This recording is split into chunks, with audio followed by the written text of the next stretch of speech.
Iran বিরোধী অভিযানে বড় ধরনের সামরিক ও আর্থিক ধাক্কার মুখে পড়েছে যুক্তরাষ্ট্র।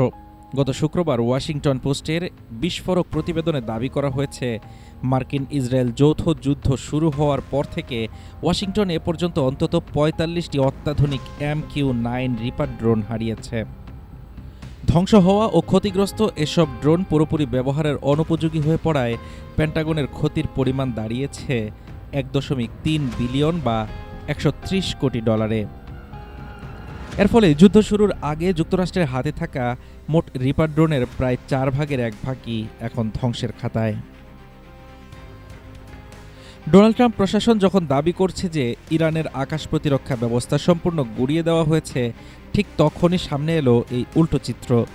মাঝারি উচ্চতায় ধীরগতিতে ওড়ার কারণে ইরানের শক্তিশালী IRGC এবং ইয়েমেন ও ইরাকের ইরান সমর্থিত গোষ্ঠীগুলোর কাছে সহজ লক্ষ্যবস্তুতে পরিণত হয়েছে এই চালকবিহীন আকাশযানগুলো। প্রতিটি রিপার ড্রোনের মূল্য প্রায় ৩ থেকে ৫ কোটি ডলার। কেবল ড্রোন নয়, এতে কমে এসেছে মার্কিন স্ট্যান্ড অফ অস্ত্র ও ক্ষেপণাস্ত্রের সামগ্রিক মজুতও। এ পর্যন্ত ৮৮৫টিরও বেশি টমাহক ক্রুজ ক্ষেপণাস্ত্র এবং ১,০০০-এর বেশি পেট্রিয়ট ও থার্ড ইন্টারসেপ্টর ব্যবহার করেছে মার্কিন বাহিনী। যদিও রিপাবলিকান প্রেসিডেন্ট ডোনাল্ড ট্রাম্প গোলাবারুদ ঘাটতির খবর উড়িয়ে দিয়ে পর্যাপ্ত মজুদের দাবি করেছেন, তবে চিত্রটা বলছে সম্পূর্ণ ভিন্ন কথা।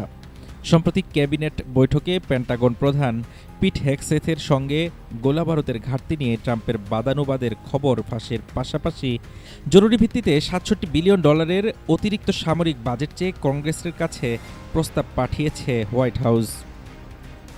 হাফিজুর রহমান তুষার, ঢাকা টুডে।